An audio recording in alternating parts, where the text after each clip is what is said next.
नमस्कार, बहुत स्वागत है आपका विशेष में। मैं हूँ राजश्री आपके साथ।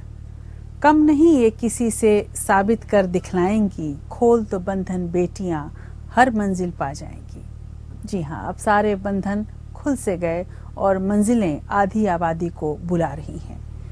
संसद की नई इमारत में एक नई इबारत लिखी गई। महिला आरक्षण बिल जो 27 साल से ठंडे बस्ते में था, उसे अब संसद की मुहर लग गई है। 1996 में एच.डी. देवेगौड़ा की सरकार में इस बिल को पहली बार लाया गया था। साल 2010 में ये बिल यूपीए सरकार में राज्यसभा से पास भी हो गया, लेकिन लोकसभा में इसे पेश नहीं किया गया।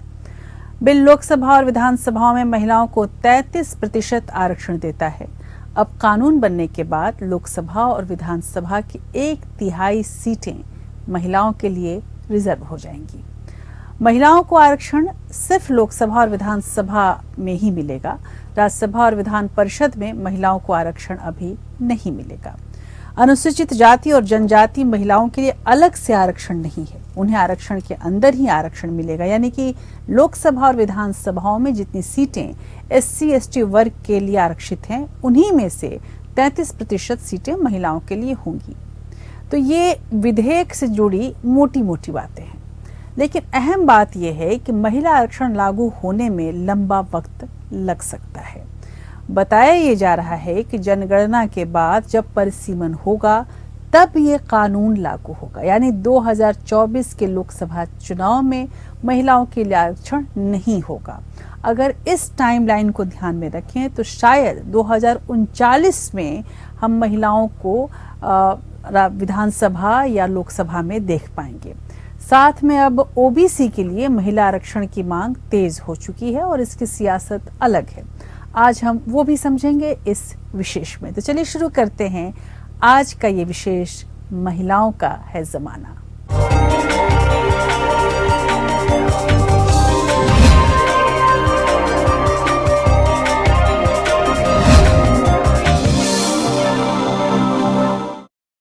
तो आज जब महिला आरक्षण बिल पास हो गया है और महिलाओं के लिए राजनीति में प्रवेश का रास्ता साफ है, तो इस माहौल में एक इनकलाबी शेर याद आ रहा है। तेरे माथे पे आंचल बहुत ही खूब, लेकिन तू इस आंचल से एक परचम बना लेती तो अच्छा था। असरार उल हक मजाज का ये शेर हर एक महिला के दिल में एक इनकलाब पैदा करता है। और आज जबकि बहस और गर्माहट और तमाम तकरार के बाद ये आंचल परचम में बदल चुका है और आखिर वही हुआ है जो होना चाहिए था कि सदन में महिला आरक्षण बिल पास कर दिया गया। केंद्र सरकार ने 18 से 22 सितंबर तक संसद का विशेष सत्र बुलाया था, लेकिन ये सत्र एक दिन पहले 21 सितंबर को ही खत्म हो गया। ये विशेष सत्र पूरी तरह से महिला आरक्षण बिल और नई संसद के नाम रहा।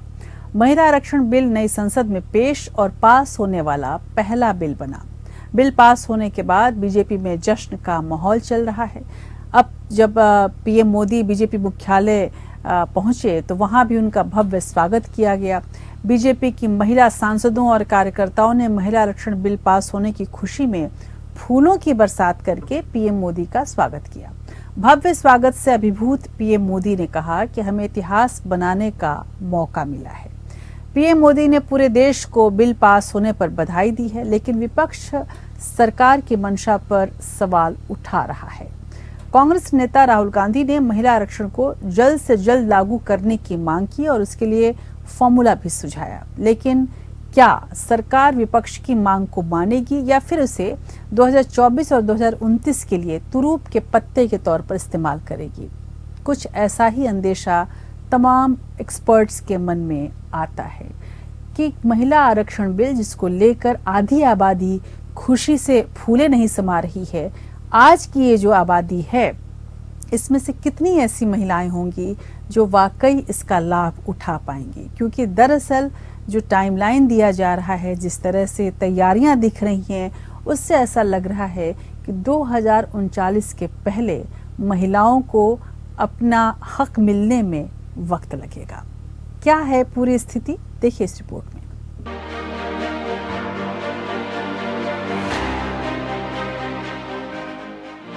आधी आबादी को उसका पूरा हक दिलाकर प्रधानमंत्री मोदी जैसे ही राज्यसभा से बाहर निकले, तो महिला सांसदों की खुशी का ठिकाना नहीं रहा और उन्होंने प्रधानमंत्री मोदी का जबरदस्त स्वागत किया। महिला सांसदों ने प्रधानमंत्री मोदी को बुके दिया और स्टॉल पहनाकर उनका अभिनंदन किया। प्रधानमंत्री मोदी इस मौके पर काफी खुश नजर आए और उन्होंने सबके साथ ग्रुप फोटो भी खिंचवाई। इस दौरान प्रधानमंत्री नरेंद्र मोदी ने कानून का समर्थन करने वाले सभी सांसदों का धन्यवाद किया। वहीं शुक्रवार को प्रधानमंत्री मोदी बीजेपी मुख्यालय पहुंचे तो वहां भी उनका भव्य स्वागत किया गया।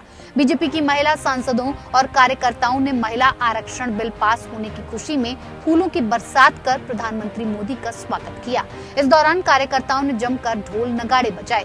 बीजेपी मुख्यालय पर भव्य स्वागत से अभिभूत पीएम मोदी ने कहा कि हमें इतिहास बनाने का मौका मिला है। प्रधानमंत्री मोदी ने पूरे देश को बिल पास होने पर बधाई दी। उन्होंने कहा कि इसका इंतजार कई दशकों से था।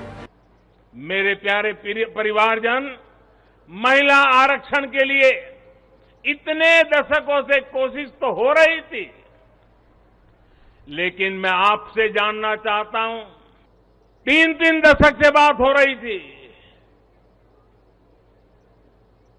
नहीं हो पा रहा था,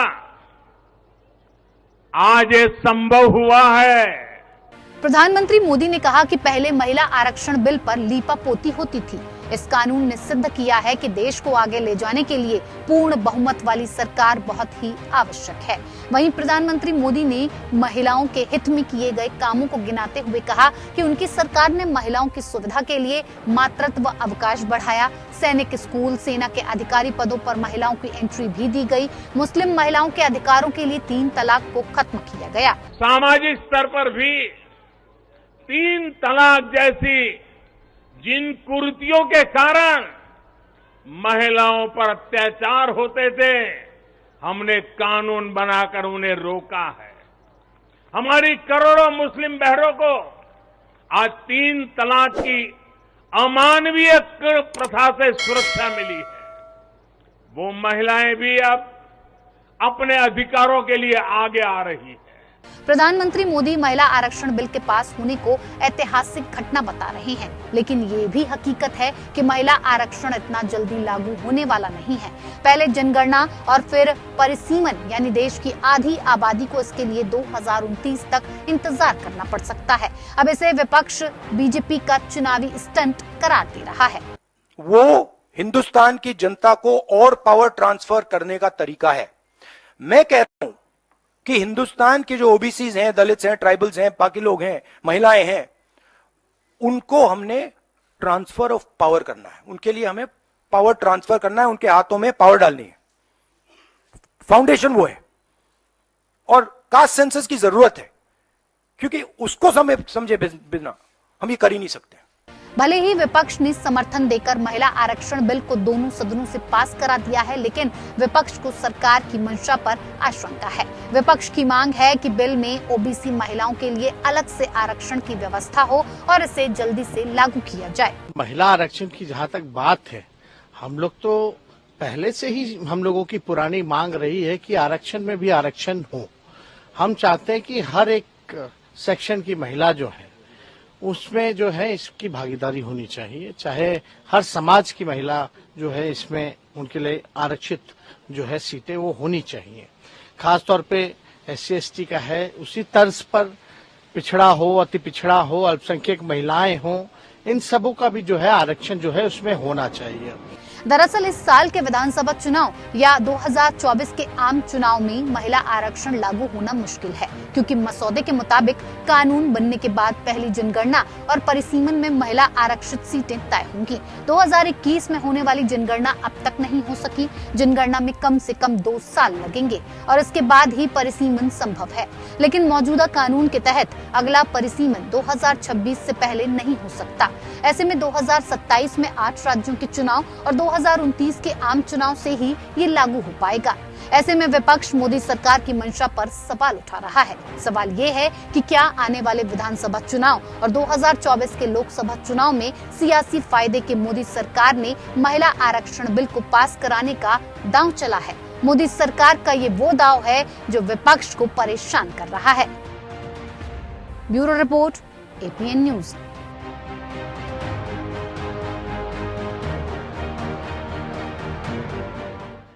महिला आरक्षण बिल में लोकसभा और राज्य विधानसभाओं में 33% सीटें महिलाओं के लिए आरक्षित करने का प्रावधान है। इसे पहली बार 1996 में देवेगौड़ा के नेतृत्व वाली संयुक्त मोर्चा की सरकार द्वारा 21वें संविधान संशोधन विधेयक के रूप में संसद के निचले सदन में पेश किया गया था।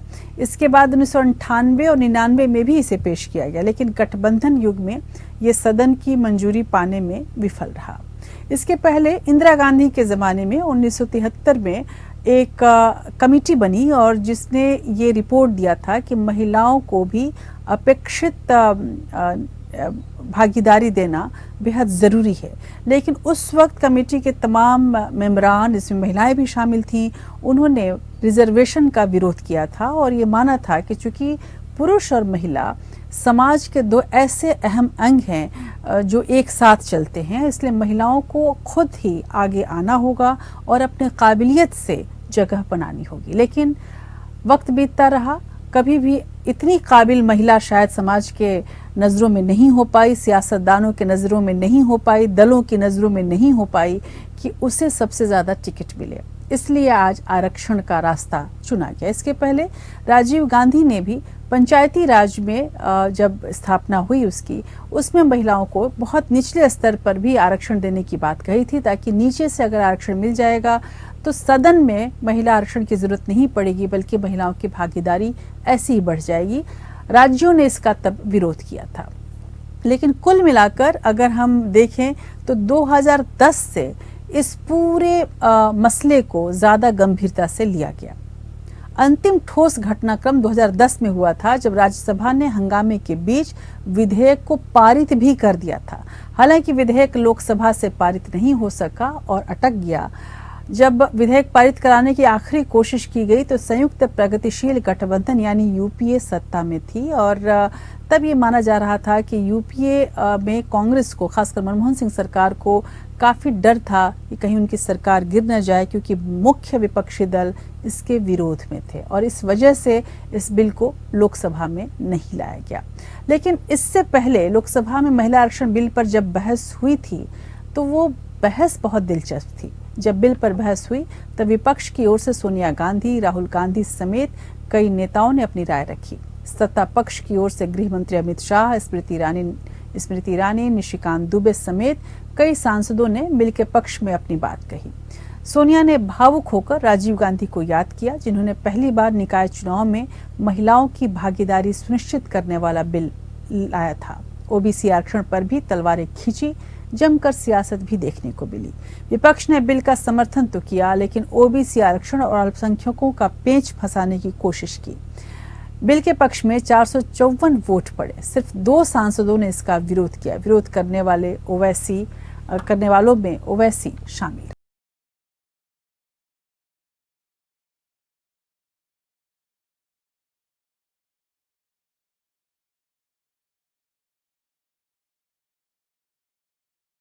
आरक्षण बिल पर दिन भर मंथन चला। सभी दलों ने इस बिल पर राय रखी। इस दौरान संसद में गर्मागर्मी भी हुई, हंगामा हुआ और कुछ हल्के लम्हे भी आए। दिन भर महिला आरक्षण बिल पर चर्चा के बाद करीब 6 बजे गृह मंत्री अमित शाह चर्चा का जवाब देने के लिए सदन में खड़े हुए। अमित शाह ने महिला सशक्तिकरण के लिए महिला आरक्षण बिल को ऐतिहासिक करार दिया। इससे पहले आज सुबह 11 बजे संसद की कार्यवाही शुरू हुई तो कानून मंत्री अर्जुन राम मेघवाल ने लोकसभा में नारी शक्ति वंदना अधिनियम के बारे में सभी सांसदों को जानकारी दी। इसके बाद इस बिल पर चर्चा का दौर शुरू हुआ।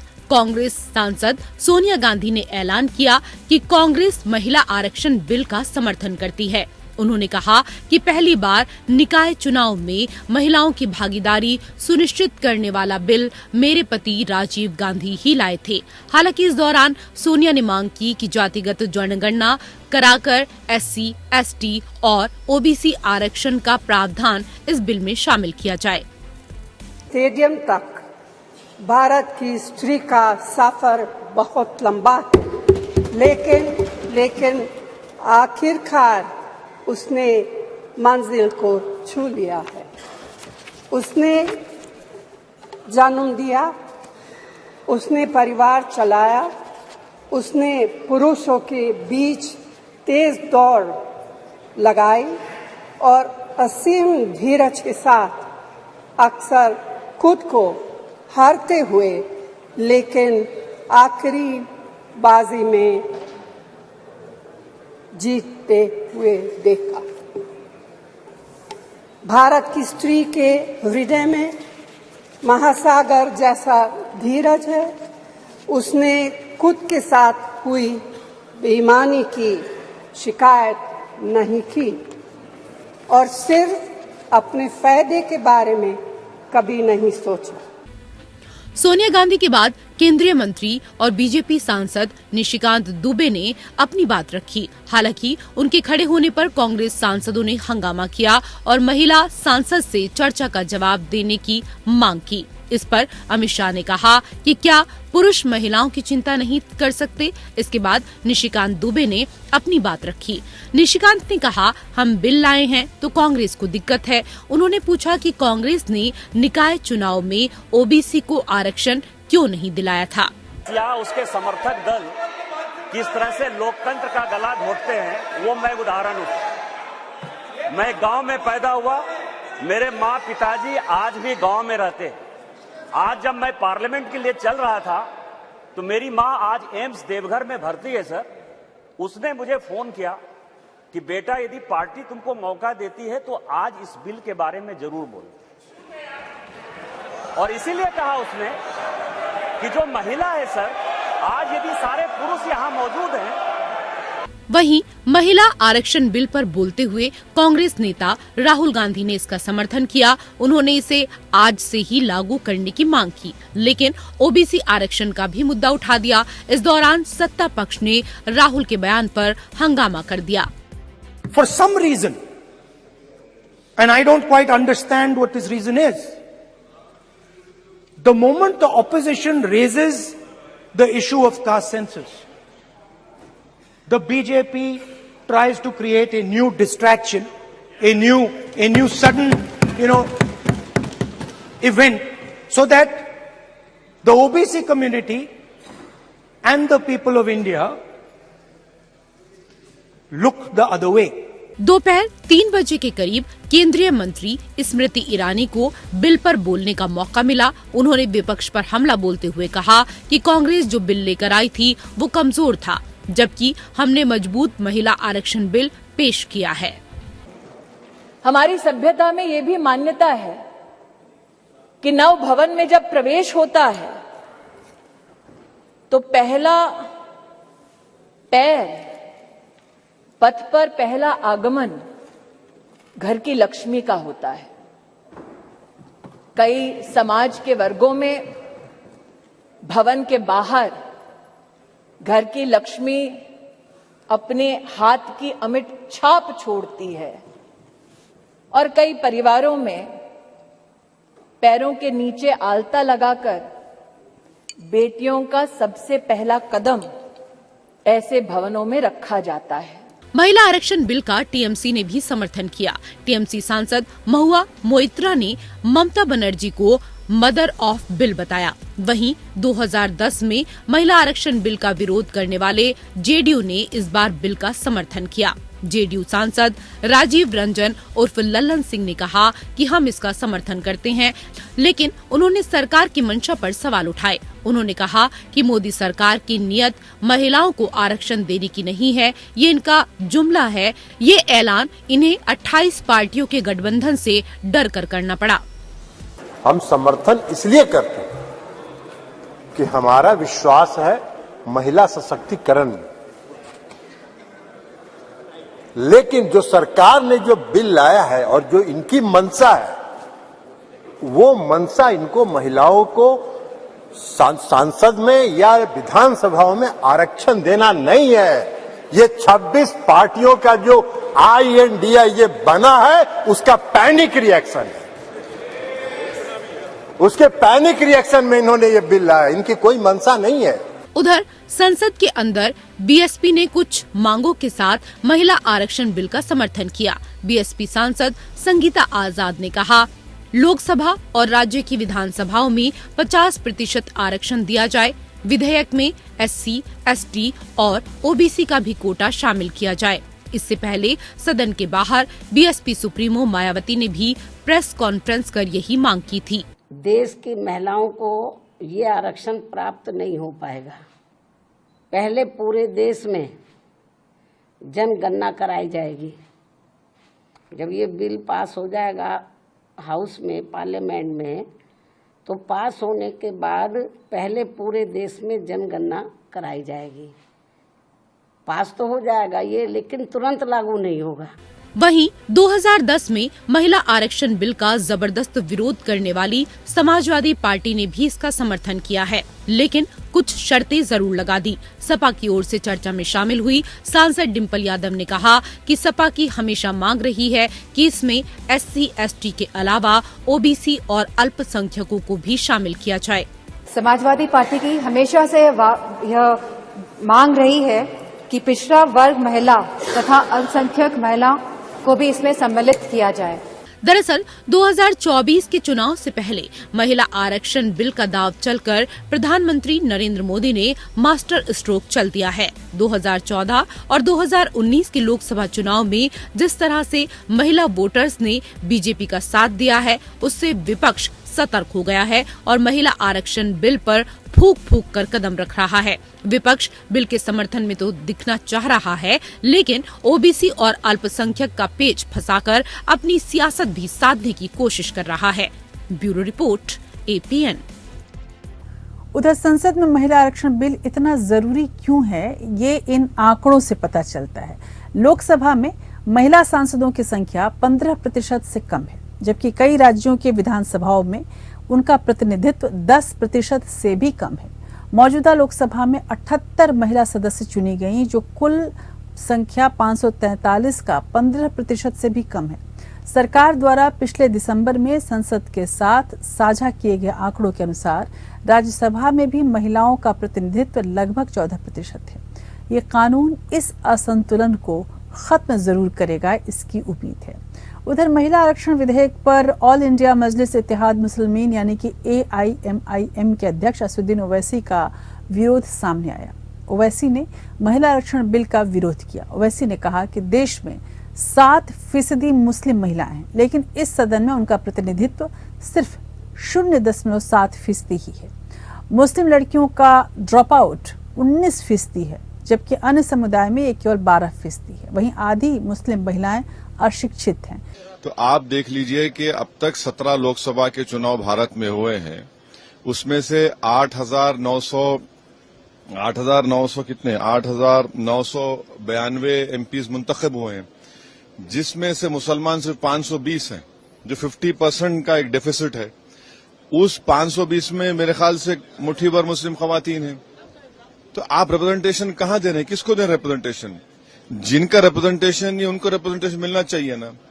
तो इस बिल में सबसे बड़ी खामी यह है कि इसमें OBC महिलाओं को और मुस्लिम महिलाओं के लिए कोई कोटा नहीं रखा गया, इसलिए हम इस बिल के खिलाफ हैं। ऐसे में जब महिला आरक्षण की बात कही जा रही है, तो उनके लिए कोई खास प्रावधान क्यों नहीं किया गया, ये ओवैसी का सवाल रहा। लेकिन दशकों के इंतजार के बाद महिला आरक्षण का रास्ता जब साफ हुआ है, तो सवाल उठने लाजमी है। गौरतलब है कि ये वही विधेयक है जिसके लिए लंबी लड़ाई लड़ी गई। तरह तरह के बयान हमने सदन में सुने हैं। परकटी महिलाओं से लेकर तमाम तरह का विरोध भी हमने सदन में सुना है। महिला आरक्षण अपनी मंजिल तक कब पहुंचेगा, अब ये सवाल है। महिला आरक्षण 2023 में आ तो गया है, लेकिन फिलहाल ये आरक्षण का मसला महज चुनावी मसले के रूप में या चुनावी एक ऐसे सरकार की सफलता के रूप में ही पेश किया जाएगा, क्योंकि 2024 और 2029 तक ये अभी सपना ही है कि महिलाएं सदन में दिखेंगी। इसे हकीकत बनने में कम से कम आज से अगर हम जोड़ें तो 12 साल का वक्त लगेगा। इस संशय का कारण है परिसीमन और सेंसस, जिसे कराए बगैर महिला आरक्षण कानून लागू नहीं हो सकता। परिसीमन यानी निर्वाचन क्षेत्रों की सीमा तय करने की प्रक्रिया। एक समस्या जो कानून का हिस्सा है, जो ये कहता है कि आरक्षण आधारित बदलाव जनगणना के बाद ही लागू होंगे और सभी निर्वाचन क्षेत्रों को जनगणना के डेटा के आधार पर फिर से तैयार किया जाएगा। महिला आरक्षण के मुद्दे पर भले ही विपक्षी दलों ने अपना समर्थन दिया हो, लेकिन साथ ही सरकार को सवालों के कटघरे में जरूर डाल दिया है कि महिला आरक्षण के नाम पर सरकार केवल सियासत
में महिला आरक्षण से संबंधित नारी शक्ति वंदन विधेयक पेश किया और पास करवाया। इसे 5 राज्यों के चुनाव से जोड़कर देखा जा रहा है। महिला आरक्षण की जहां तक बात है, हम लोग तो पहले से ही हम लोगों की पुरानी मांग रही है कि आरक्षण में भी आरक्षण हो। हम चाहते हैं कि हर एक सेक्शन की महिला जो है उसमें जो है इसकी भागीदारी होनी चाहिए, चाहे हर समाज की महिला जो है इसमें उनके लिए आरक्षित जो है सीटें वो होनी चाहिए। खास तौर पे SC/ST का है, उसी तर्ज पर पिछड़ा हो, अति पिछड़ा हो, अल्पसंख्यक महिलाएं हो, इन सबों का भी जो है आरक्षण जो है उसमें होना चाहिए। बीजेपी के लिए चुनावी राज्यों में कई चुनौतियां हैं। मध्य प्रदेश में सत्ता में रहकर भी पार्टी मुख्यमंत्री पद का चेहरा नहीं बता पा रही है।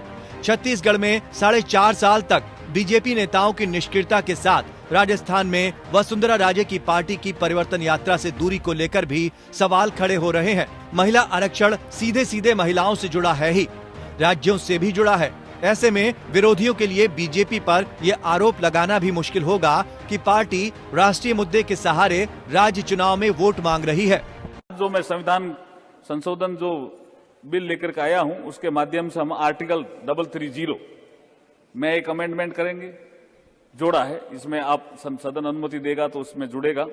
आर्टिकल 332 में एक सेक्शन इंसर्ट होगा। आर्टिकल 334 में एक सेक्टर इंसर्ट होगा।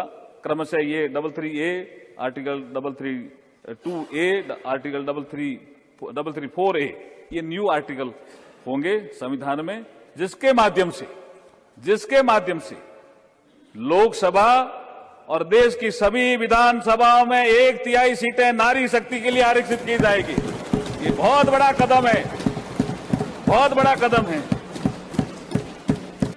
बीजेपी महिला आरक्षण बिल को 2 बार भुनाएगी। पहला, जब इसने अभी बिल पास करवा दिया तो 2024 में, और दूसरा 2029 चुनाव में इसे लागू करके। विधानसभा में तो इसका ज्यादा असर नहीं दिखेगा, लेकिन बीजेपी लोकसभा चुनाव में नए कैंडिडेट को लाकर पार्टी में एक नयापन लाने की जरूर कोशिश करेगी। ऐसे में महिला आरक्षण बिल को देखते हुए महिला उम्मीदवारों को चेहरा बनाया जा सकता है और पार्टी में नयापन दिखाया जा सकता है। Bureau report.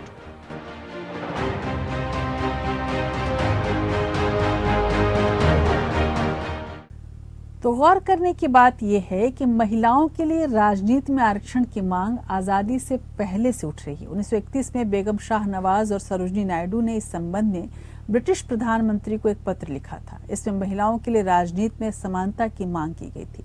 संविधान सभा की बहसों में भी महिलाओं के आरक्षण के मुद्दे पर चर्चा हुई थी। तब इसे ये कहकर खारिज कर दिया गया था कि लोकतंत्र में खुद ब खुद कभी सभी समूहों को प्रतिनिधित्व मिलेगा।